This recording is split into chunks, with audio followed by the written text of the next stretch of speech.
Boom! Hello and welcome to the Executive Protection Lifestyle Podcast with your host, Byron Rodgers. This podcast is dedicated to the executive protection practitioner, the private security professional. In this podcast, we're going to talk about the mental, emotional, psychological, physiological fitness that goes into being an efficient and effective executive protection agent. Whether you're in law enforcement, whether you're a mom that's looking at how to protect her children, or a father that's focused on how to protect his family, I believe this podcast has something for all of you. We might even get into some tales from the crypts of true Hollywood stories from time to time.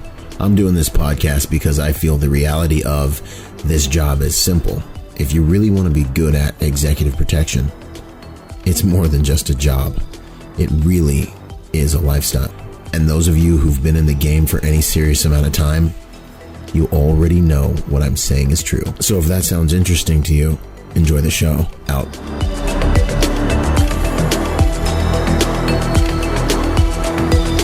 Boom. Hey, what's up, you guys? Byron Rodgers here. I'm here on an interview with Dadi Hanoch, and he is an awesome guy. I've worked with him a few times. It's an honor to have you here, Dadi. How you doing? Great be here. Great to speak with you. I'm really excited. Outstanding. Yeah, so me and Dadi have worked together before in Israel.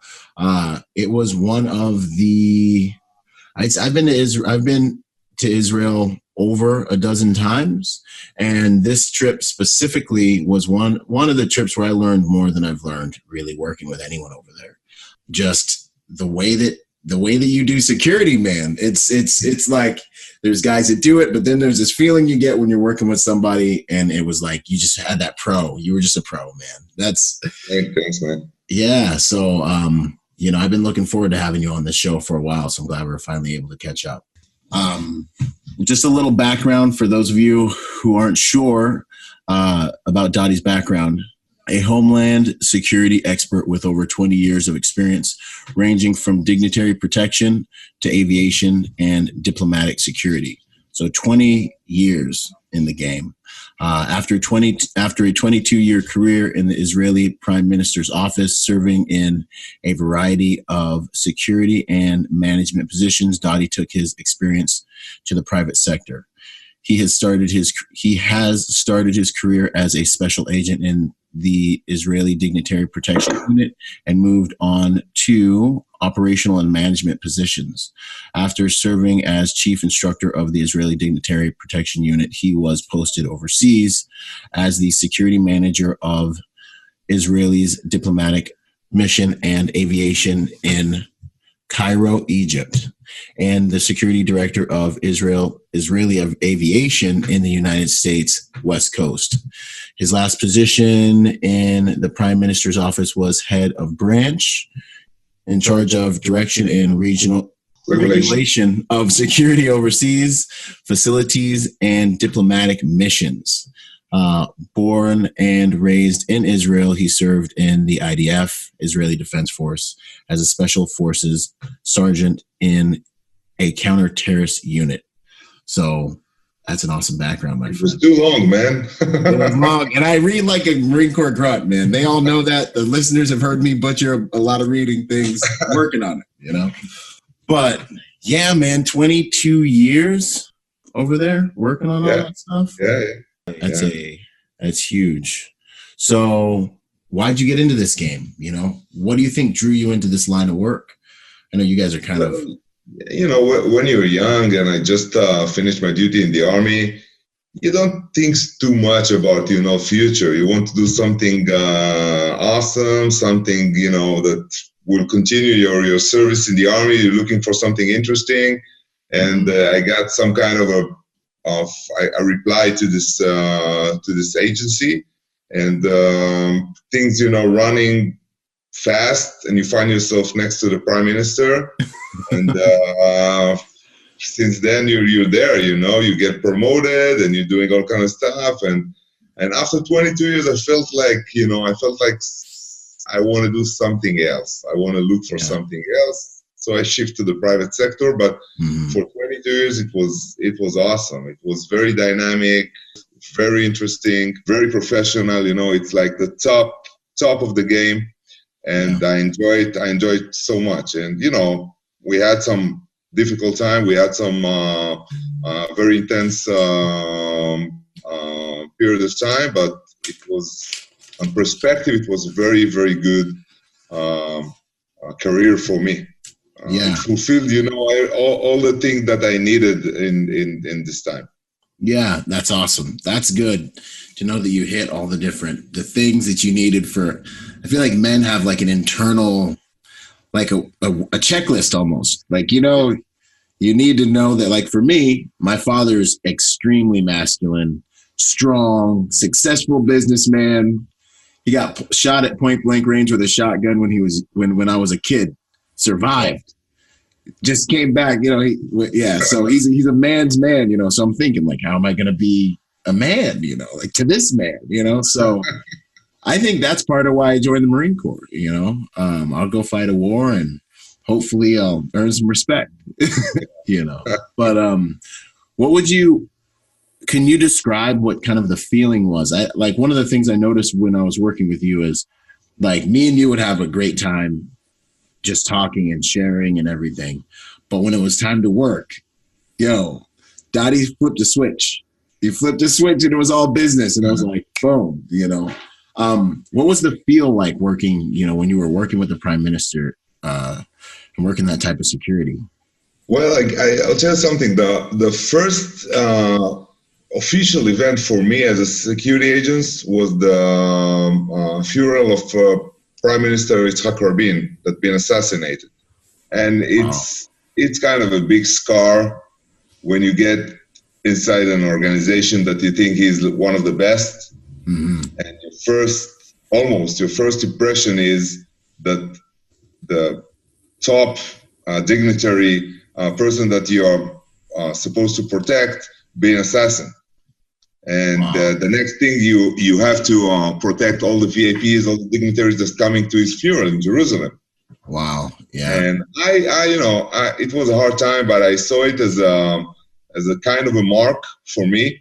That it shows you what happened when you fail, and you never want to get there. A lot of people don't want to fail, but when you see the results of failure and how they are effective, your environment, your country, you don't want to be there. So everything I did, in my career, it's kind of a reflection of the feeling that you don't want to be in the same position again. I told myself, I will never be there again. Not on my shift and not on other shift. I will do everything that I need to do on the best way, just to make sure that no one will be assassin, killed, or harmed under my responsibility. Yeah, that's huge, man, and that's a way that to start a career with that event that I'm sure added so much gravity to what you do. It's crazy. Because I know a lot of guys. I mean, even for me, I've never been in a situation where, I've had to face the reality of failure. That real, you got, so that's wild, man. That's wild just to think about that. And that probably feeds into a lot of the seriousness, a lot of the hey, it's time to work. It's time to work. Yeah. That's awesome. What would you say, have you noticed any differences between working the private sector and when you were working dignitary protection? Yeah, I think there are a lot of fields that are the same, but I think the huge difference is that on dignitary protection unit, you're official, you have authority from the government. Yeah. And when you work for the private sector, basically you are being employed by the VIP, by the dignitary himself. He's paying you the money. So basically he thinks that he could ask you for everything because he's paying you. And sometimes you find yourself in a position that you don't want to do something because it's not relative to security or even not good for security, but still the executive is looking forward from you to do it because, hey, I'm paying you money, man. Right. And I think it's matter of before you starting to even when you sign the contract, you have to be very specific of what you're going to do and the way that you are going to provide a security. Means that I'm not going to be like, I'm working for you from one hand, but from the other hand, I will not do anything you want from me. I will deal with security, and that's it, basically. And if something is not considered to be matter of security, then we have a problem, because if I will do it, it's not a matter of ego, or it's not my job. It's matter that if I will do it, security won't be good enough. For example, we're going out of, we're going out of a store, shopping, whatever. It's very common with executive, and he or she looking from you to carry the bags. Yeah. Because, she or he has too many bags. So a matter of, just between people, two people, it's very polite, and it's, nice to do. It's a good thing to do. But then my hands are dealing with the bags, and I'm looking forward to get to the car and put the bags in the car. And then you have like few seconds that you're not dealing with security. And, if you are considered as the bad guy, this is the opportunity that you have. When you see the security with bags, this is the goal time, Time that I will attack, straightforward. So I think the executive need to hear it from the security, and matter as this is the thing that I'm going to deal with, and this thing is out of range. I'm not going to deal with it, because it's a matter of harming the security. Yeah. So it's like, when you're working the dignitary protection situation, you have more authority, and also it's kind of like they expect you to stay in your lane and do the things you're supposed to do, probably. Yeah, and you have this time that you're a specialist. The dignitary is asking from you to do something that not concerning to security. It happens, Yeah. But then when you answer is, excuse me, it's not my job, I have to deal only with security, he cannot fire you. He cannot, There's you're things not working for me anymore, because the government put you there. So it's a huge difference. Yeah, that's interesting. Yeah, man. And then as the civilian guy, it sounds like the managing client expectations piece is huge, because if you go into the relationship with your client with these expectations already discussed, managed, you look at the itinerary, you're like, these things I can do, these things we might have to talk about a little bit. I think that's a really big piece for making sure that when you guys do get down the road, there's not that whole, hey, I hired you for security. Well, this area right here, this isn't something that we would naturally do. Yeah. Right. And that's a big piece, man. And it's way better to address that before you get downrange with the client. Yeah, and I have to tell you that some people dealing with executive security, they're kind of don't want to get there to refuse, a request from the executive.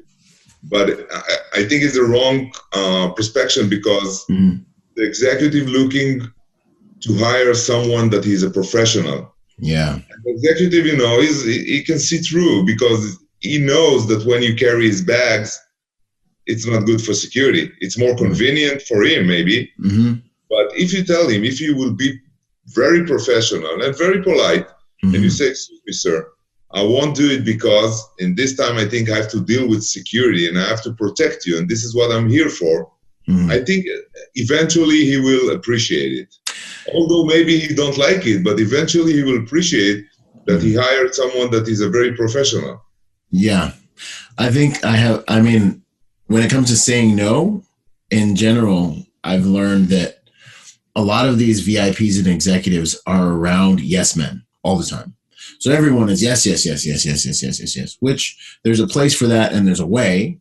But I've found that when you do refuse a client, make sure it's something that you have good reasons for, and you're very respectful and professional. And in the long run, it seems like they respect you more, because they can trust a level of honesty and professionalism will come out of you. Yeah.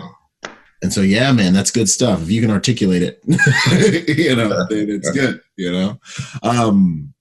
What would you say? Because we have a lot of, we're always going over there. Are there any like do's and don'ts that come into your mind when it comes to American or international security details coming to Israel? Like, what are kind of like red flags, do's and don'ts for guys coming in and out of the country or working in Israel? Well, Israel is a very dynamic place. Yeah. And there is a huge difference between places, and it just could be like a half an hour drive. For example, if you be in Tel Aviv or you be in Jerusalem, the atmosphere, the environment is totally different. Yeah. And it's just, it's just like half an hour drive. So you think to yourself, hey, how come Jerusalem feels suddenly more, I don't know, more risky or more different in the way I look around and I look and I see people. Mm-hmm. So I think Israel is very dynamic, and you have to be ready to change atmosphere and change the view very quickly. This is, first thing. Second, a lot of Israelis are, an ex-military, ex-police, carrying a weapon, could be CWs or carrying rifles. And if you're the first time in Israel and you look around, you see, hey, what's going on? I can see armed people around me. Mm-hmm. I can see people look around as all of them are part of security team, Yeah, everyone's a player on the board. Everybody. Yeah.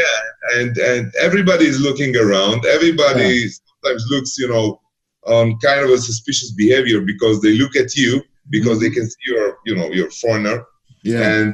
And someone that is not used to it could get here and feel very uncomfortable. Yeah. And I think that Israel, besides the risks that you have here as Middle East and terrorists, beside that, Israel is a very safe place because the environment, people are very aware of their surrounding.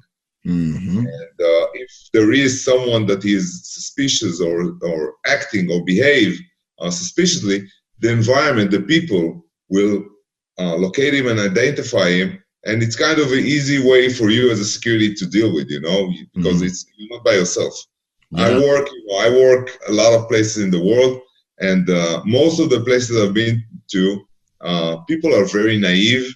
Yes. People, live their life. They don't think about nothing else. They don't think about security, about protection. And in Israel, it's the opposite. People hear you sitting in a coffee shop,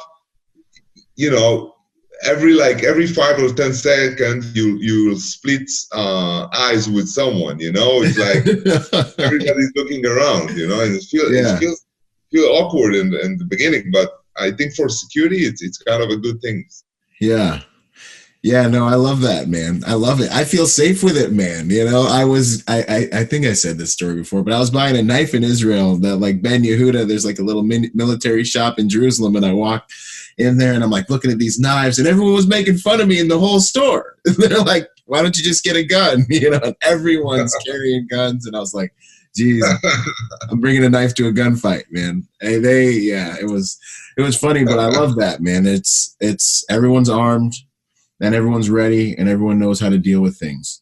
And it helps also when it comes to environmental intelligence, if I can use that word, because for me, I'm looking for canaries, like a canary in a coal mine. If something's wrong, the faster, the one of the quicker ways for me to identify whether something's wrong in a new environment is what the locals are doing. And when I have a local population who's more reactive and is paying closer attention, I always feel like I can get a jump even that much more on whatever's going down, Mm-hmm. So I think it really helps me a lot. I love working in Israel, man. It's my favorite place. Yeah. especially if something happening. Yeah. Most of the people here will react as a police officer or army because they have some kind of a training. So people will react, in front of an active shooter or terror action, whatever. You see people running into it. Mm-hmm. Not like other countries, that it's very natural that if something happened, you want to run away, you want to escape. Mm-hmm. Here in Israel, some people will escape, but most of them you'll see drawing pistol, taking their firearms and react to the shooter, react to the incident. Right. Yeah. No, I think it's kind of a warrior culture, because everyone's got that training and everyone's got that background, which I think is awesome. Something else I noticed comes with that too is kind of the ego thing. Like you can get hemmed up if you aren't respectful, especially in the airport. I remember I've lost some security guys at the airport, just catch up with us when you get to the hotel kind of thing, that's one place where you got to be respectful, play the game, play their game. Yeah, I know. I'm not sure that respectful is the right word, but you have to be very cooperative. Cooperative. Very cooperative. Some people get to the security and being, cynical. Yeah. And throw some jokes to, break the ice. Yeah. And this is a big no-no. It's like, no, man, no. If someone asks you a question and it sounds dumbass question for you, answer the questions. Don't play around, Yeah. Because you'll be leaving the airport 7 hours later, like my buddy. We have kind of a joke that every time I talk with someone that is foreign and came to Israel and he described the whole thing of security. Yeah. And people are very intimidated from the security. And I asked him, I'm joking, but I asked him, did you see him put the glove on? And he's like, what? I say, okay, you didn't get to the point of the glove. You're lucky. And people after this experience, they're like almost positive there is a stage of the glove that they put the glove on. Yeah. But yeah, it's kind of an intimate security process. I know. I did it for a lot of years. Mm-hmm. I work, when I work in LAX, I saw like people coming and they're like refusing to believe that you're asking them private questions about their life, about their spare time, about what they're going to do in Israel. And people are like, what? It's private. And I'm like, I know. I'm sorry, but this is the process. And they're like, no, check me, take my bag, take my everything, scan it, x-ray, whatever you need, but don't ask me questions. Yeah. And I think the big difference is that, Israel using a kind of a profiling system that in a lot of countries it's forbidden to do. And, we call it profiling, but it's not really profiling. You're looking for suspicious behavior or suspicious answers or all kind of gaps in the stories that will cause you to focus on the threat and not focus on everybody. One of the things, that I saw and TSA security process, they don't care if you're like 90 years old man or 10 years old little girl or 35 years old badass looking with a beard and everything. They will check everybody the same because they're afraid of, discrimination and all kind of, political stuff. And Israel is very very not political behavior. So we're doing what we need to do. This is it. It's very easy. No, I like that, man. As far as let's see, if there was one thing that you learned from your time doing the aviation stuff, if there was like one thing you learned from that type of security, what would it be? I think today aviation is going very fast to the high tech, to the technologies, and looking for all kind of cities and X-rays and machines and videos, analytics, but then still the one that operate those old machines, there are people, human beings, and we have to remember that human beings have the chance to mistake, to have the chance to do something wrong. So I think that in aviation, especially in aviation, when you have all these kind of technologies, we have to remember to do stuff simply, to keep it simple, to keep it very basic, and still looking for the threat and not looks for everybody, to check everybody, because aviation is going very fast forward. If you look on the number of flights, number of passengers per year, it's crazy. Yeah, it is. It's increasing in the numbers that nobody would expect. And still to believe that in 5 or 10 years we could still check everybody and X-rays, all the luggage and everything, I think it's kind of a naive thing to think, Yeah. And technologies are going very fast forward. And for example, today you can take an airport to secure the environment of the airport. It's crazy. It's crazy. you know, and a lot of places want to feel very safe, but still, it's very difficult to do it. The threats are so wide, and a lot of, you know, you have so many threats around you, especially in an airport environment.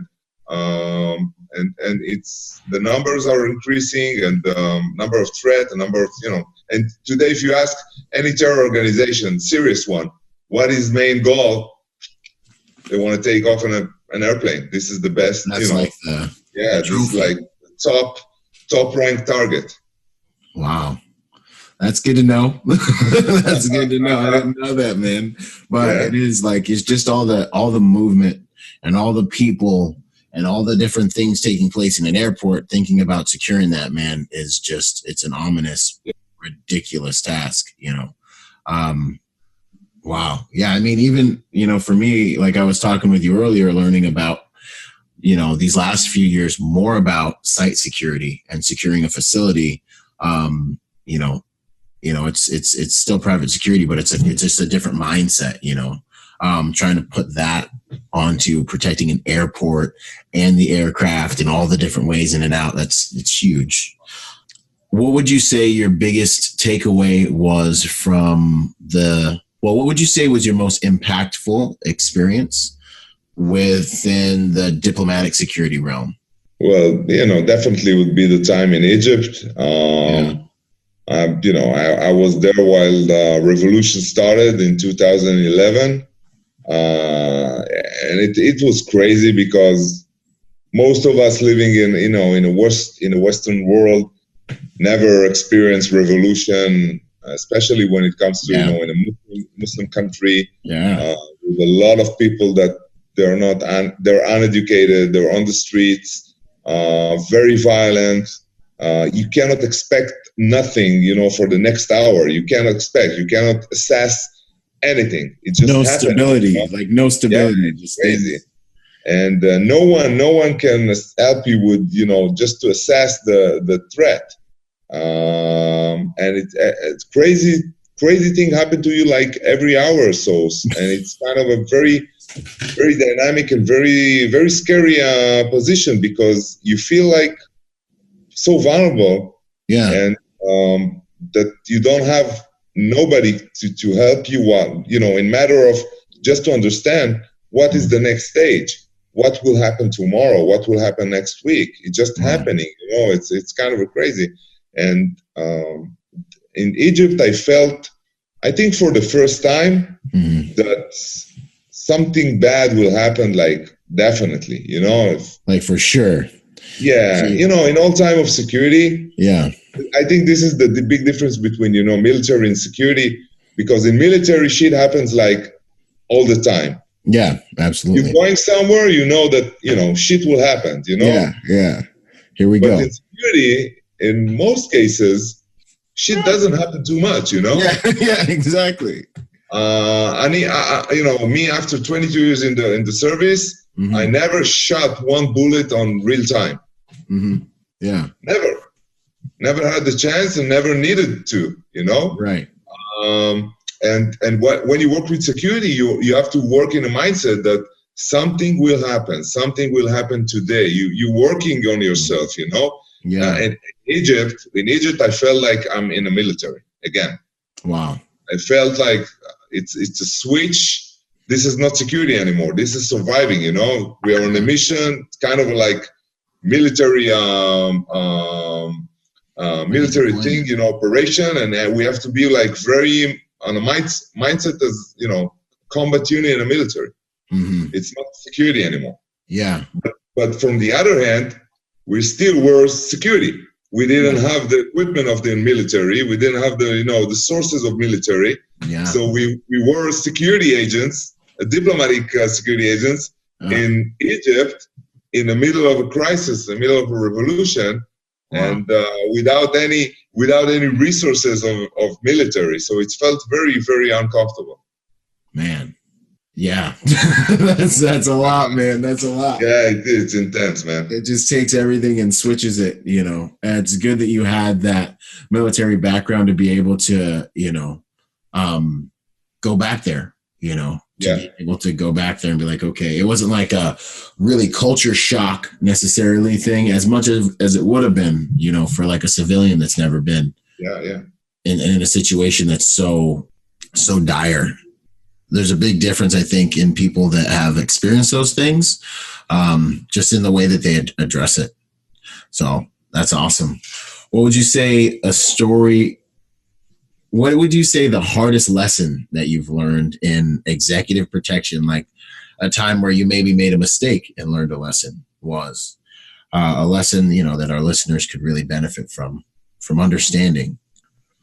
I think that what I told you before, I don't remember like a big mistake that I did that caused me, you know, trouble, whatever. But my first impression, you know, from the assassin of Prime Minister Rabin, this is a kind of a, you know, it's a scar on your chest, on your heart, on your chest, and your soul, that going with you on a daily basis. It doesn't matter which kind of security you're providing, you know. Even when I'm like on a private sector and I'm looking upon my, you know, my productee, I see him as a prime minister. I see him as you know, Prime Minister Rabin. And I'm every time I'm telling to myself, I will do the best I can. I will do the most professionalism security that I can provide, just to make sure that I don't have to live the rest of my life with the feeling of failure. And this is something that, you know, someone that hasn't felt this feeling before, and he don't know what to expect, he cannot be too, you know, afraid that it will happen to him. Right. You know, people say, no, I hear people say, hey, shit happens. Hey, people doing mistakes. Hey, in this field, you need only one mistake, and it's over. And it's over. And when I'm saying it's over, it's not over, you know, your career, your life, you don't get salary. It's not. It's something that will go with you for life. You are the responsible for someone being dead. You didn't kill him, but you had a mission. And you had to prevent it from happening. And if you didn't do it, it's on your responsibility. Yeah. And I, you know, unfortunately, I see a lot of people that, you know, taking this job not as serious as they need, especially in the private sector. They see it as a business, you know, as a matter of, you know, I will be there. I know how to shoot guns. I know how to fight a little bit. I will be a security officer. You know, it's good money. But then you have to look at the risks. You have to, you know, unless you're securing someone that there is zero risk, there's nothing there. It's just I don't know, a rich guy want to feel secure. But then still, you have the responsibility for a life of a person. And I think it's like a heavy stuff that you have to consider when you get to this job. 100%. Yeah, no, the reality, I think it's kind of, for me, I find a lot of motivation in thinking about death. So I live my life constantly, like, because I got blown up in Iraq and I thought I was dead for like a couple minutes. I was under there like, oh my gosh, this is it. It's over. God, I'm sorry, Mom, Dad, I'm sorry. I spent all this time, you know, Father, oh my gosh, you know, and that moment caused me to realize what kind of regret I'll feel when I do die, and if I don't live with a sense of purpose as hard as I can. And that gives me a whole lot of motivation on a daily basis. And I think this is kind of the same thing. And I think guys that have been in combat and have seen things can probably simulate it pretty well. Yeah. But thinking about something like that happening on your watch constantly, realizing that that's a realistic outcome that you need to protect against before going out on your day, is a very good practice to make sure the gravity's there to stop you from getting complacent. But you know, you can see it in other fields as well. For example, you know, driving. Yeah, a lot of people are driving not in a safe way. They're texting, they're using their phone, they're driving too fast.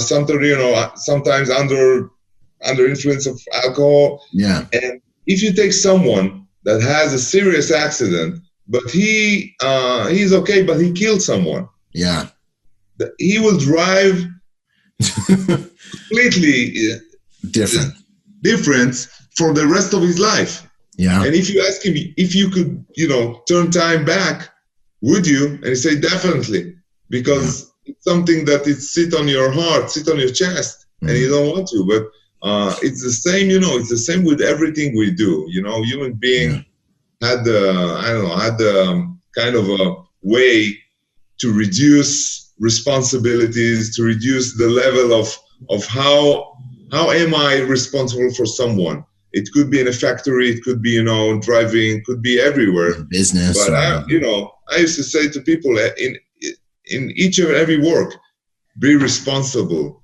be the best that you can, do everything as the best that you can. Even if you work, if you work in McDonald's, be the best. If you're a driver, be the best. If you're in security, be the best. If you're in the military, be the best. It doesn't matter. And I think it's a way of, what do you expect from yourself? Yeah. And I think, man, it's that personal pride piece, and it's been missed. It's been lost. It's, I talk about how, branding, you are your own brand. You are your brand. And so, like, for me, when I'm looking for guys to put on a detail or guys to work with, I'm looking for the guy who's going to do the best job because his last name's attached to it, because this is who I am and this is what I do. I'm taking the garbage out. I'm going to take the garbage out. It's going to be the best because I did it. That's why. And that's the only reason you should need, you know what I mean? Definitely. So, that's good stuff, man. So what would you say if you had a proudest moment in executive protection? What would that have been? I think my proudest moment is it's from diplomatic security as well, because my first time that I really felt and I really thought that I saved life was in Egypt. I had a chance to. I thought that the embassy is very, very, very high risk, and the threat is just rising. Yeah. And I asked to upgrade security in the embassy, and my manager said this is like the best facility that we have. You don't have to do nothing there, because it's already good enough. Yeah. And I felt it's not good enough at all. Yeah. So I did what I know, so I improvised, and I brought the embassy supervisor, the handyman for the embassy, and I asked him to weld a lot of bars and iron and doors and whatever, and I'm I make the embassy look so ugly. Yeah, but more secure. Yeah, but still, after 2 months, when thousands of people try to breach in, those bars, those doors, held them for another hour and a half. And in this hour and a half, prime ministers, diplomats did their job in trying to, influence the Egyptian to do something, to clear the area. Wow. And without these things, without those bars, those protesters would breach into the embassy, and then the Israeli security will fire at them, and then the whole event will shift to this kind of a Middle East blown up. So it was the first time that I really felt that something that I did, something that I thought and I did and provide save life, because in security, not like other productive area. Yeah. When you finish your shift, unless you had like an event or incident that you shot someone or saved someone, you don't feel like you did something good. Yeah. You're back home. The executive is back home. Everybody is happy. Another day in the office. Yeah. And I think after a lot of years, this was the first time that I felt like, yes, I did something and I'm responsible for it. And if I didn't do it, people would be dead inside. Yeah. So it's kind of this is like the best feel I ever had in 22 years of, protection.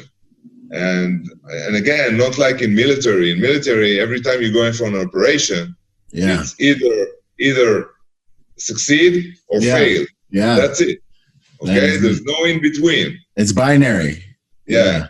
So I think it's very easy in the military to know if you're like a successful or you're on if you fail, maybe you don't know it because you'll be dead already, but yeah, you don't want to be failed, you know? Yeah.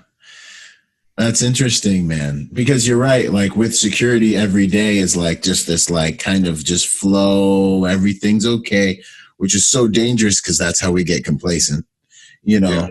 Yeah. But you don't, I mean, I think there's something to be said too for being like, hey, got the client back home. They're secure. Good job, you know?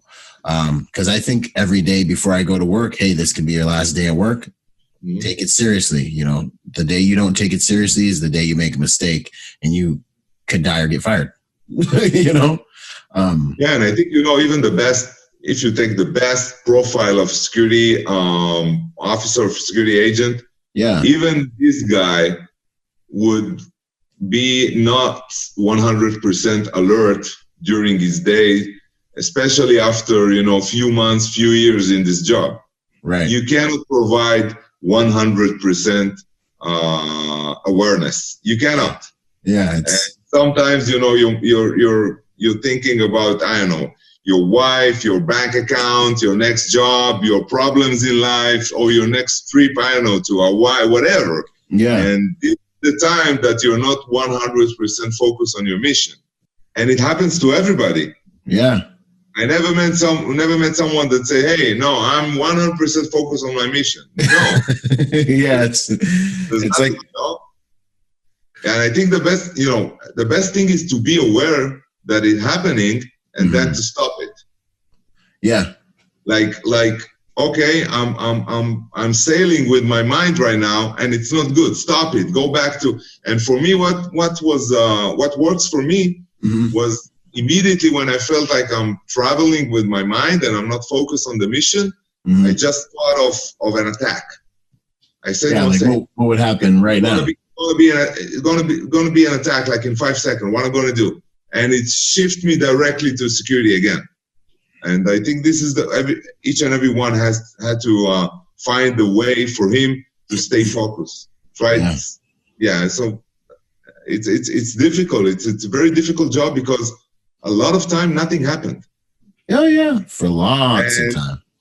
You know, I'm all the time when I was like an instructor, I try to describe this work to the, you know, new people that came, rookies, that goalkeeper in soccer.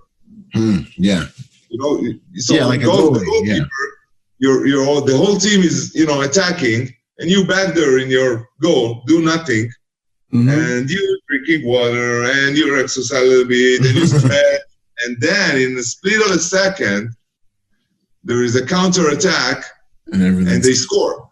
Yeah. So you have to move from 0 to 100 in a split of a second. Yeah. And this is security. You can be there for the whole day. And then like 10 minutes before the shift ending, 10 minutes before you get to the VIP's house. Yep. Right before you get home. Boom, and then you have to provide 100% of your knowledge, your expertise, everything. And if you're not ready, it will catch you, you know, not in the best way that you want it to catch you. Yeah. And then, I mean, it's a conversation about complacency and trying to fight off that demon, you know. You showed up at that facility in Egypt, and it sounds like, you know, they thought that they were safe. You know, and, you know, that can be looked at as a complacent kind of attitude, you know, like, hey, this is awesome. We're good. I personally get very uncomfortable when someone tells me we're good, you know, I'm like, hey, well, you know, we could always be better, you know? Yeah. So it's kind of, it's really like, you know, you get to a detail, you get to a place, you're a new set of eyes, you know, if you can make improvements, you know.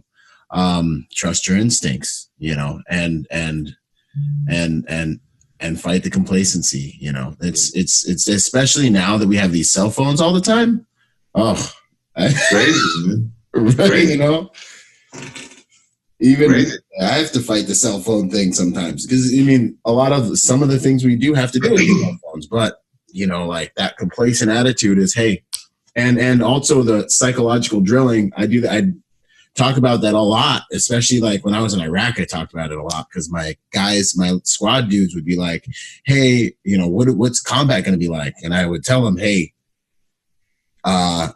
it's going to be a lot of things, but the best thing you can do to prepare for it is right now start thinking through scenarios. When we're out there, start thinking through scenarios. If we get hit right now, what are you going to do? What are you going to do when we get hit? Not if, when we get hit. Yeah, definitely. And so then, and sure enough, we got done with one of my guys' first situations, and he was like, hey, Corporal, I did exactly what I thought I was going to do. And there's a lot to be said for the psychological drilling and writing, like kind of programming in your mind and sparring with yourself psychologically. Yeah.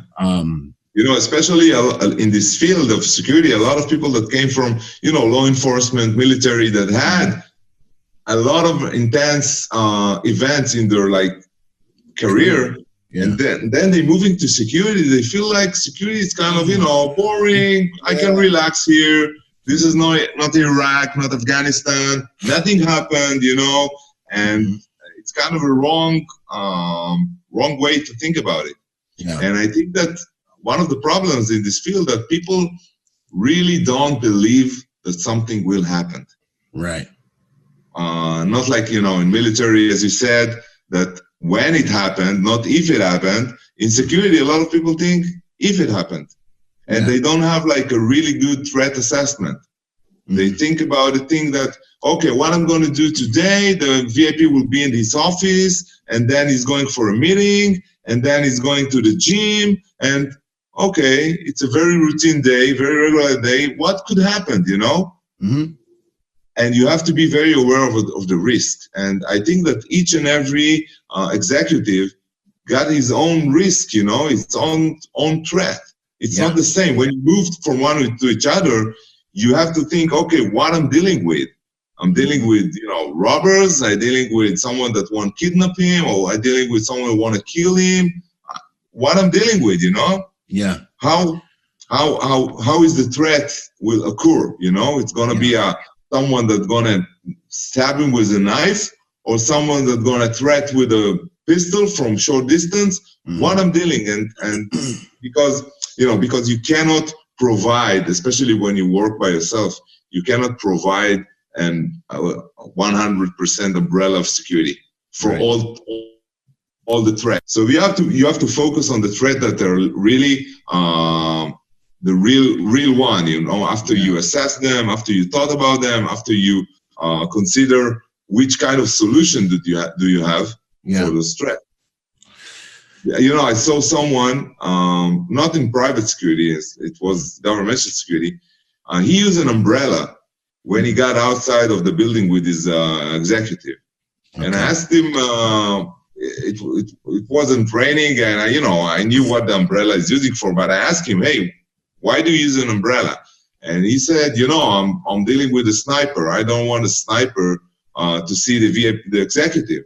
Mm-hmm. And he was by himself. And I told him, you know what? It's kind of a smart move when you are part of a team and you're covering only the threat of a sniper. Mm. But if you're thinking about the threat that you have around you, sniper will be almost the last one to deal with, or I can deal with. And when you're using an umbrella, you're not dealing with the close range risks that you have. Right. And it's not smart to do unless you have any kind of intelligence or risk assessment that there is a sniper that want to shoot your executive, and you have to find a solution. Yeah. So it means that sometimes people do not the exactly best security measures to confront or to give a solution to the threats. Yeah, so because we only have but so much bandwidth, we only have so much psychological energy, really. And I've seen guys plan for grasshoppers with machine guns. I've seen things go crazy, like you were saying, and I think there's a lot to be said when you get a client and when you're looking to move with a client to understand what is the threat profile, what types of people are coming against them, and what's happened in the past. And, when you understand your ideal enemy or whoever might be looking at your client, you can then start to really look at when you might come across this person, you know, what spikes in our day. This is our day. Hey, when he goes to the charity, that's probably when we'll see, you know, the people that, you know, don't like his charity work and things like this. And I think what you're talking about is kind of like it's not like a shortcut, but it's a way to make your psychological energy more potent when it needs to be, you know, right. And focus on the times and places when you might take contact. Otherwise, you're going to exhaust yourself and you'll be going in and out of paying attention way more often, I think, you know. Right. Yeah, man, no, that's good stuff. With regards to, now we're getting kind of into the executive protection mindset.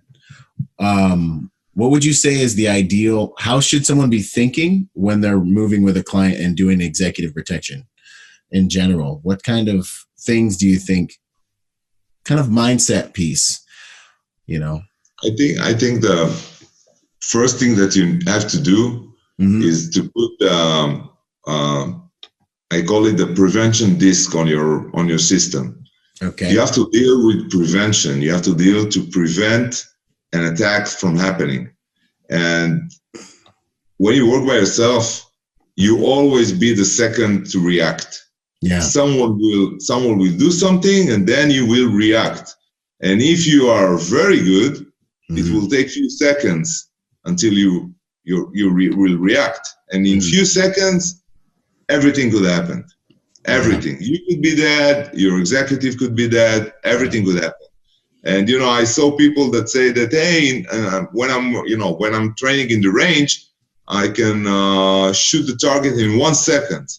In the middle of the target, I draw my pistol, shoot 1 second, there's a bullet in the middle of the target. And say, you know, it's great. But in the range, you are deciding where to pull your gun. You are deciding what is the target. Nobody is surprising you. And you are very, very alert because you know that in few seconds you will shoot, okay? But if I will catch you in the end of your shift and with your suit in, I don't know, in Manhattan or in Los Angeles, in Beverly Hills, people in the room, it will take you at least 4 or 5 seconds. Yeah. And 4 or 5 seconds, it's the end of the story. It's over. So I'm telling a lot of people, you know, you have to be very good in combatives. You are very good with your weapon and everything. But this is the last. If we said, you know, in Israel, we have a sentence that if you have to pull your weapon or if you are to use your weapon, you already failed. Yeah. Yeah. 100%. It's a failure. Even if you neutral the target, neutral the threat, you failed already. If someone had the chance to pull a knife or pull a gun in front of your executive, it's kind of a duel, you know? Yeah. Like in the West. Yeah. Like in the West, you know, it's you don't want to get there. You don't want to get there. Yeah. And when I had to train young people or train people from security field, I always tell them, do everything you can do in the field of prevention. Provide a lot of cover to the prevention field, you know. You want the attacker to feel like this is not a good day for me to act. I will come tomorrow. I will look for another target. This guy looks very rational. I don't want to deal with him. This guy looks very alert. You know, every attacker looking for 100% successful attack, right? Oh yeah. 100, absolutely. So if he feels like he have only 40% or 30%, maybe he will choose another target or he choose to come in another day. And this is a successful mission for the security, you know? Yeah. I did my job. I didn't have to draw my pistol. I didn't have to shoot. I didn't have to fight. And still, I did my job, you know? Yeah. And unfortunately, a lot of people put a lot of efforts in combatives. If I'm taking like the scale of how much of your time, of training time, what is the cake? The pie chart. You know? Yeah, and the pie looks like 50% shooting and 30% combatives or Krav Maga or whatever, and then maybe 10-20%, just exercise or my shape or whatever. Yeah. I'm saying, hey, you completely missed the whole thing. Wow. You need at least 50% of your time to think and to Plan. upgrade the way that you provide security, and you know how to prevent, and you know how to make deterrence, and you know how to break the routine of your executive, and you know how to provide deception, because otherwise you look like everybody else and you're a target by yourself. Mm-hmm. And a lot of security, I just don't understand that they are the first target. If I'm an attacker, I want to kill security first. Yeah. I won't go for the executive. I will kill the security first, okay? And then it's an easy job, no? After killing or after neutralize the security, easy job, okay? I will tase you from behind, and that's it. Close deal, you know? Yeah. I will take your executive, you know, very nicely, and that's it. It's close deal. You will wake up, and then, hey, where is everybody? It's over. If you had the chance to wake up. Yeah. So I think in a matter of the field of security, especially when it's not a team. A team is something, you know, when you work as a team, it's something else, because then you can, you know, give different responsibilities to different people. But when you work by yourself, or even when you're like two people, you have to think like most of your percentage of security has to go to prevention. Yeah. So the prevention is, I mean, 100%. I don't think a lot of guys really think about it that way. No. You know, I think they kind of like, hey, I'm a tough guy. I've been in the military. I'm gonna get it. I can do these things. This is the difference between bodyguard, okay, and a specialist of security or executive protection. A bodyguard will be someone big, intimidate, strong, that, you know, causing a lot of deterrence. Yeah. But then he don't know nothing about security, nothing at all. Mm-hmm. And from my point of view, if you told me right now, you can choose between two people. One is like, I don't know, 6'5", giant beast, black belt in, I don't know, karate, judo, whatever. Everyone's scared of him. Yeah, he can shoot like, I don't know, 20 bullets inside one of it, and the other. In a P shape. And then you have from the other side, I don't know, like a wimpy-looking guy that he's very smart, he's very deceptive, and he knows how to provide security. He don't know combatives, and he know how to shoot, he knows nothing, but he knows how to do the prevention. I would choose him, definitely. Yeah. He will provide a better security than the bodyguard. The one man. But then, if you had to tell me that I have a team, I will put the close-in agent as a bodyguard. You know, the big guy, the strong guy, the combative guy. But then the leader of the team leader, would be the other guy that knows security. Yeah. To implement a good security. And a lot of people, put a lot of effort, in the gym, in the range, everything. But still, your main goal is not to fight. It's never. If you got to the point that you need to fight, you already failed. Right. That's it. Yeah. Although you have to keep reserve for the chance to fight. Sometimes everything collapses, and this is the last resort. Right. Either you fight or either you're dead. But you have, it's again, we're going back to the military. Military, you work a lot of, combatives, fighting, shooting, whatever. But then you have like a very stronghold of tactics of a unit. How should I move? Where should I be? How should I, stay safe? And this is tactics. And without the tactics, each and every military unit is not, worth nothing without the tactics. Right. Was there anything that you'd say your time in the Special Forces military that carried over into executive protection that made you better at it overall? I think the best thing is the confidence that I got from this time. Yeah. That I'm almost positive that if shit happens, I will know how to get through, get out. Yeah. And it's kind of the mentally strength toughness that I have.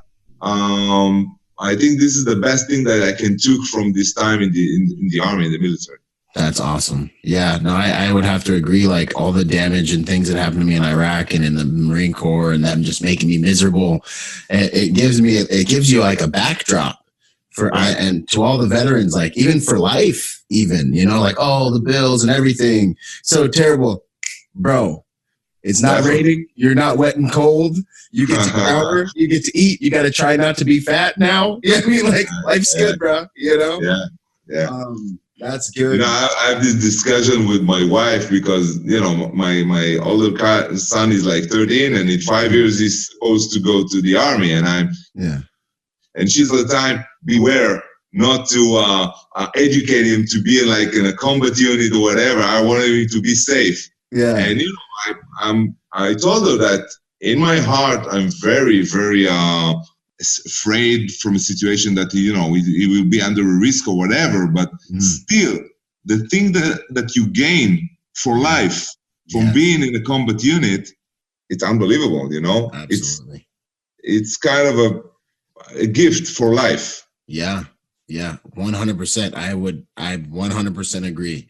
There's really, if you can learn from it and keep it focused and draw a good meaning from it, it's kind of like whatever life throws at me now, it just isn't going to be on this level, Right. Even when you see like professional athletes, it could be like football or even martial arts, you say, hey, those guys are really tough. Those guys, training very hard. Mm-hmm. They're very they're strong, mentally strong. Still, it's not the same. It's not the same. It's not the same. It's just not. No, I agree 100%.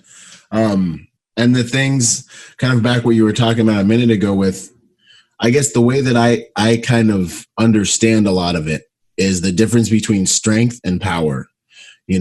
I had this experience when I was in Paris, and we were getting lunch, and it was like $20 for a Coca-Cola or something. Like it was insane expensive it was.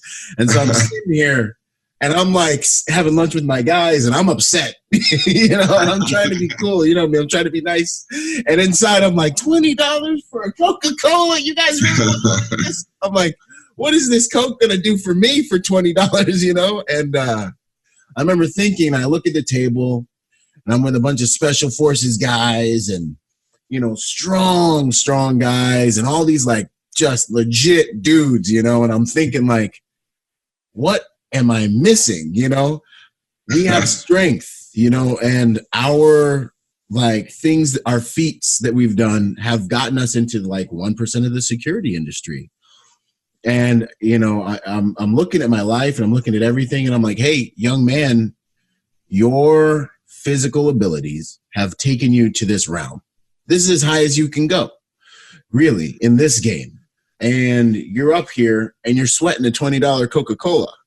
There's a lesson in here somewhere, And I look at these guys, Navy SEALs and all these dudes, and me, I'm like the most least dangerous guy at the table, And I'm like, but who has power? Who has actual power? And I started to realize, my like little flamboyant little client that's in the room sleep right now, he actually has power. And he has power because if one of us goes down, he can replace us in 24 hours. He controls and is influence. He influences this whole dynamic. So, strength is in my body, but then I started to realize power comes from my mind. Yeah. And then I started to teach. I really committed that day to, hey, you know what? I'm going to start to work my mind as hard, if not harder than I've been working my body, so I can learn how to gain power in my life. And that, I think, is really kind of the difference. I think the bodyguard, and if you're a bodyguard out there, reach out to me. I'd love to interview. If you really, really, that's your game, we can talk about it. But I think the conventional bodyguard cliche piece is it's a strong man.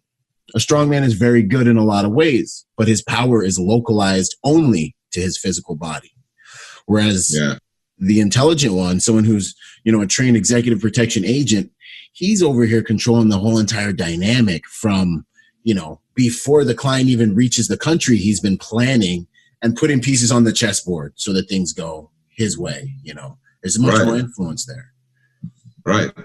You know, this is why, you know, the movie Bodyguard with Kevin Costner. yeah. They call the movie Bodyguard, but he actually provided a very good security. He didn't look like a bodyguard, you know. It's Kevin Costner. Yeah. Still, you know, he could look like a dentist almost. Exactly. Still, you know, he thought as a security specialist, you know, and he did all the right things, you know, the threat assessment and to provide the security measures, and he did the whole package. Mm-hmm. I got to watch that movie again. It's been too long. It's been too long. No, it's got to happen. Maybe me and the wife will watch it tonight, just out of sheer principle. You guys will see it on Instagram. But yeah, man, no, that's the big difference I've noticed. And because when you put a good security plan down and you're moving your client and you guys are taking back routes and you're using deception and all these different things happen, the threat doesn't even have a chance to get to a position, if everything goes as planned, where you have to use your physical power. Right. Different control mechanisms that really mitigate that stuff before it becomes a factor. And if I could give the best advice for people who want to upgrade their prevention's point of view or scales, is to try to educate your client. Because if you want to deal with prevention and your client is not educated to do it, you will have a very difficult time. Because if you want to change a routine, if you want to change the end to the exit, if you want to do all kind of stuff that your client or your executive will say, hey, what's going on? You make me crazy. Yeah. And the purpose is not to make him crazy, is to make the attacker crazy. Someone that wants to attack you to feels like, what the heck? What's going on here? Those guys are everywhere. They came from one door, they came out for another door, and they're moving in separate cars. And yesterday they had the black car, and today is the white cars. What's going on? Yeah. And I think if the executive is educated, you taught him and you briefed him what you're going to do and why, and you have cooperation with him, I think this is the very important stage to start dealing with prevention. And then you have to think in the eyes of the attacker. Otherwise, your whole prevention will be, you will miss it. You have to think as you are the attacker, you want to attack. What will work for you as an attacker? What will deceive you as an attacker? If you don't think as an attacker, if you will still think as a security, it's shallow, you know, it's not good enough. Absolutely. That shallow is a perfect word for it, man, because I think, like, even for me, it goes back to the mindset piece you were talking about. I'm standing there, clients in their green room, they're secure. Where are the vulnerabilities? If I was going to hit my client, how would I do it? Where in my movement am I going to do it? You know, blind corners, blind turns, coming from the green room, walking outside, like the video we saw the other day that I posted on Instagram, you know. Right. I think that's like a continual flow you have to be in as you're going through your itinerary, boom, boom, boom. Also thinking, like, where are we vulnerable? How are we vulnerable during the whole dance? I think that's exhausting. Yes, it is. Yes. It's exhausting. You know, I remember the days that I work, you know, on operational side, and I used to come back home, you know, like, I don't know, 10, 11 p.m. And I told my wife, I did nothing today physically, but I'm exhausted. Yeah. And you are exhausted only from, you know, the game, the wheels running all over. Right. And if you're not doing it, and if you're with your cell phone all day long, and if you're in the car, you're driving, and then you're sitting, you say, it's a good time to rest right now. I have a 1 hour drive. I will rest a little bit. Yeah. Yeah. You know, you're not doing your mission. You know, it's interesting that we, especially with security, we have to live it's like an imaginary world, you know? Yeah, definitely. Almost all the time, looking at contingencies and what could happen. You know, it's a whole nother world. And no matter whether something happens or not, we always have to honor that imaginary world, because it's our only, like, way to make the reality of having to really do our job relevant on a day-to-day basis. Right. Yeah, man. We were talking a little bit about tactics as far as transitional spaces and things like this. I don't know. What do you think an agent can do to secure? Let's talk about securing the client versus securing an environment, maybe. Differences, techniques. I think it's very important to understand in which areas your VIPs is working. For example, if he works a lot of time in the office, you have to make sure that the office is safe, because you won't stand next to him in the office and, protect him. So you have to make sure that you're controlling the entrance to the office, and you have to make sure that each and every one that step in is being identified, and who are this person that's going inside the office. So you have to control the office. But when he's walking outside on the streets, for example, it's very difficult to protect the environment. And then again, he's going into, for a coffee shop or a restaurant for a meeting or whatever, then you're trying to build immediately circles or layers of security. The first layer will be you next to his table, and then another circle if you move a little bit far from your VIP to controlling the area, and then maybe you have another security agent to put on the main entrance, controlling who is coming in. And then if you choose the right table, you lower the risk. So it's a table that is far away from the entrance, or not next to the route to the restrooms. So nobody is supposed to get near you. And then maybe you will ask the manager of the restaurant that only one waiter will serve you. So already you have only one person that can approach your VIPs. Anyone that approaching your VIP, you have to think, hey, this guy could be an attack. Could be, It's not, Yeah, so you reduce the number of people that could approach your VIPs.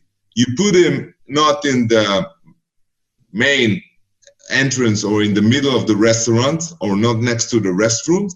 And then you have a very convenient environment that you can work. You can be focused on the threat. Otherwise, if you sit in the middle of the restaurants or next to the restrooms, there's traffic. The traffic, very dynamic. And after 10, 15 minutes, everything that happened next to you looks good. Looks, okay. And this is the time that someone will attack you. If you take if you're trying to draw a graph of awareness of security that moves from one area to another, as soon as you get to the new area, your awareness is very high. Yeah. Take a few minutes, and it's started to decrease until a way of point that I have to tase you just to wake you up, because you're there. You're tired, you're exhausted already, it's the end of the day. Hey, I'm in a fucking restaurant, what would happen, Right. And then, boom, it's happening, Especially if you eat. Yeah. It's a dilemma, The executive is going to a restaurant. Should I eat? Should I sit next to him? And, it depends. It's so many things that you have to consider. You definitely can sit and eat, and from the other hand, you definitely cannot. Right. you have to think if it's the right place. What is the risk? Who knows the executive in this point? Right. Was it planned in advance? People knew that he was supposed to be here or not. It's very similar that the restaurant that we've been in Jerusalem. The restaurant itself, the area is not safe. But when we got there and we saw that nobody expected us and nobody knew that we are coming, and who we are really. Yeah, and we have to only with someone that saw the group, and then he will decide on the second to attack. It's kind of another situation. Right. It's another, unless they're Viking ninjas there, we're probably okay.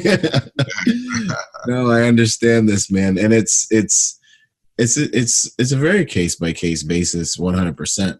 But one of the things you were talking about that I thought was really interesting, kind of relative to what we were talking about, is all the different layers you're talking about. These are like, you're protecting your clients through decision. These are decisions that you're making that are making everything safer. You're like taking pieces off the board for the enemy to be able to use. You can't walk by your client because you spoke to the restaurant and only one waiter is going to serve the table. Boom, that's a piece. We're sitting in a tactical position. So in order to approach us, you've got to go out of the natural beaten path in the restaurant to the bathroom or whatever. Boom, that's a whole nother piece, And I think this is really when you're not doing the bouncer thing, you're playing checkers, Yeah. Really the chess game of executive protection is, exactly, created a situation that gives you a tactical advantage with regards to protection. Exactly. That's good stuff, man. So one of my favorite questions, the last question is, what rituals would you say, do you have any, because it's executive protection lifestyle, so are there any rituals, daily rituals, or things you've done in your life or do on a daily basis that you think make you a better person and thus better at private security? I think first in the matter of security, I have like ritual before I get into a mission. It's kind of a logistics thing, but it's not just a logistics. It's put me into the mission. So I'm checking all my gear, checking all my stuff, I'm checking everything, in the right place. I move a little bit to feel like everything is sitting in place. Yeah. And kind of, put me in a way that I'm starting the mission right now. This is the first thing. And I have like kind of a way during the day that I feels that I need to when I'm like armed, I feel I need to feel sometimes like, okay, it's there, it's in the right place, everything is cool. It's give you like a matter of confidence, It does. It does. It really does. And I have to say that it happened to me like after one time that I have not a good holster, and I get out of the car and probably it's stuck in the seat or whatever, so it's almost fall, and I got up and I was like, man, yeah. And since then, every time I get to the car, it's like, okay, I'm getting out of the car, okay, everything is in place, cool enough, And so this is from the point of security. This is kind of a ritual that I have, and in matter of being a good person, a better person, I think that be professional, just give honor, respect for what you're doing. Yeah. If you decided to be a teacher, be the best teacher that you can. If you decided to be a security agent, give respect to this job, to this professional, and just learn it. Be smart. Try to upgrade your skills, and try, especially in front of the executive, try to be as much as professional that you can. And I think this will lead you to a better place. It will lead you to definitely be better of what you're doing. That's awesome, man. That's good stuff. With the whole ritual before a mission, it just gets you in this like mindset. Your whole body knows, okay, we're here. It's game time, Yeah. And even, it's even the shoes that you choose to use in the mission. Yeah. Which belt do you use? Belt. There's so many details in this work. Yeah. You choose a belt and it looks good and it's kind of a fashion belt, whatever. Yeah. But when you put the weight on it, it collapses and everything loose, and then so, I have belts for like daily routine or, meeting or whatever. And I have belts that when I put the belts on, it's kind of okay, we're going for a mission, this is a belt for operation. It's an operational belt. Yeah, yeah. it's kind of all the gear, all the things are putting you in a position that, okay, we're going to work. We're going to work, and work means that we're not going to work in the office. Mm-hmm. Maybe we'll need to run. Maybe we'll need to jump. Maybe we'll need to fight. Everything has to be in its place in a very good way that could hold if something happened. Yeah, 100%. That's good stuff. And then also when you were talking about doing everything as a professional, especially with regards to private security in this job, something that came to mind was, you know what, I've seen a lot of guys, and I've even done in the past, kind of trade their professionalism in for kind of favor, like trade their professionalism with the client in for being the client's friend. And this is like it's a very dangerous thing, I think, you know, because favor, you know, as much as they can favor you today, it can be exhausting for them tomorrow when they don't want to be around a friend. They want to say nothing and drive to the office and check emails. Right. Okay. Right. You know, they don't want to feel obligated to say hi to you and ask you how the kids are, you know, and it's kind of a mix, excuse me, but it's kind of, I mean, I have to say that a lot of time that you're working with an executive that has power, as you said before, yes, got influence. And you think to yourself, hey, this is could be a good opportunity for me for business, you know? Mm-hmm. So I want him to know me better. I want to make good impression on him. Maybe I will have a small talk with him, and maybe the next day he will offer me a job in whatever. People, you know, people are sailing with this, you know, kind of thought. All the time. But eventually, the only reason that you're there is to provide security. Right. But kind of a, you know, it's kind of you have kind of a mix up, you know, it's like a dance, yeah, I'm going to be a security and I'm going to stay like on the level of security agent, or I'm looking for kind of an upgrade in my life or in my business. So I have to be like more communicative with his executive. So if I had a chance to talk with him, I will talk with him. And if I had the chance to have a small talk with him, I will do it.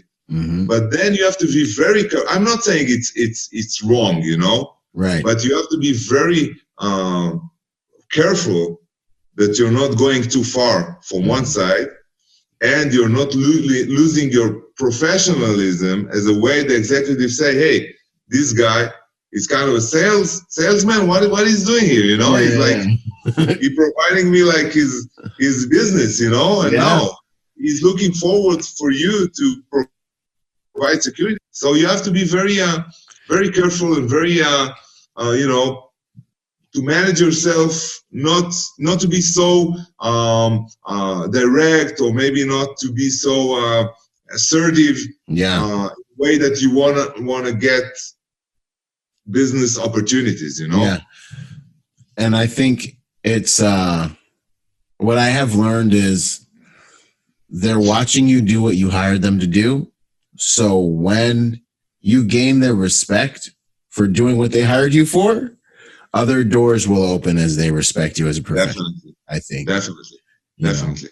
That's good stuff, man. I think that's it. But yeah, man, those two things from Dadi, y'all. Be professional in everything. And hey, know your gear, wear the right gear, and get in that security mindset before you get rolling. Don't get complacent. Don't let it happen to you. And, you know, make sure and take a look at the reality and the cost of what failing could cause, you know, and what a mistake on your watch could really mean for you the rest of your life, everyone's loved ones involved. And take what we're doing seriously, even if nothing happens. You know, we all have a responsibility, and it's a huge responsibility. So, that's good stuff, brother. Anything else you want to add? Not now. No, oh, man. What are you doing these days, and where can we find you, brother? I'm mainly in Israel right now. I'm dealing with, especially with consultant. It could be consultant for people providing security and they want to upgrade their abilities or their skills, or consultant to firms or companies that want to, to have a better security for their area or environment. This is, from one hand. From the other hand, I'm dealing with a little bit for, entrepreneurs, startups. I have these things that we trying, to produce a product for weapon to identify malfunctions or any problem on your firearms. And this is a very a beginning point that we're standing. So I don't want to, give too much information. But this is the main thing that I'm doing right now. Awesome. Let me tell you something, guys. I've worked with Dadi over in Israel, and he's one of the best. One of the best that I've worked with in the industry. Okay. So if you're thinking of going to Israel, raving review, man. It's just a top review for Dadi and anything that he's doing over there. His values is be the best in everything you do. So anyways, brother, thanks so much for spending time with me. It's been an honor. I enjoyed it so much. Absolute honor as well. All right. And we'll see each other again, hopefully overseas over there, my friend. Yeah, definitely. All right, brother.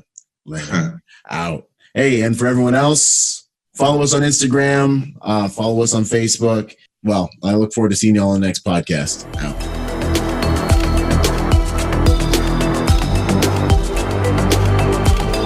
Boom. And to support this podcast, go to executiveprotectionlifestyle.com and contribute to our Patreon account. That Patreon account is what helps me make this podcast possible, contributing to this brand, what we're doing here, making it so that I can bring better guests on, making it so that we can plan more events and just expand the contribution to the private security industry, and also to making America a safer place by teaching people how to protect themselves and the mindset behind that, the lifestyle behind that. You guys are already killing it. $1 a month, $5 a month, $10 a month, $20 a month, whatever you can do that you would probably just lose in the mattress anyway or spend on McDonald's. Hey, you want to put it towards something that's going to good use, put it towards a podcast, and get involved in our Patreon account at executiveprotectionlifestyle.com. And if you want to find me, that's ByronRodgersMotivation.com. Do whatever you can, contribute whatever you can to that Patreon account, because it makes all of these things possible, ladies and gentlemen. So much love. Thank you, and thank you for making those contributions. You guys rock. We're already doing amazing there, and it's just because of you guys. So thanks once again for those contributions. Boom. I hope you guys enjoyed that episode of Executive Protection Lifestyle Podcast. This whole entire thing actually just started off as a Facebook group that blew up and is one of the fastest growing, if not the fastest growing, executive protection Facebook group online. So if you haven't joined the Facebook group, join the Facebook group. Follow us on Instagram and check us out at executiveprotectionlifestyle.com. If you want to find me, that's ByronRodgersMotivation.com, and I'm on all the social media platforms, Instagram, Twitter, Facebook as well. So until the next podcast, y'all, stay sharp out there. And as I say it, one mind, many weapons. Talk soon. Out.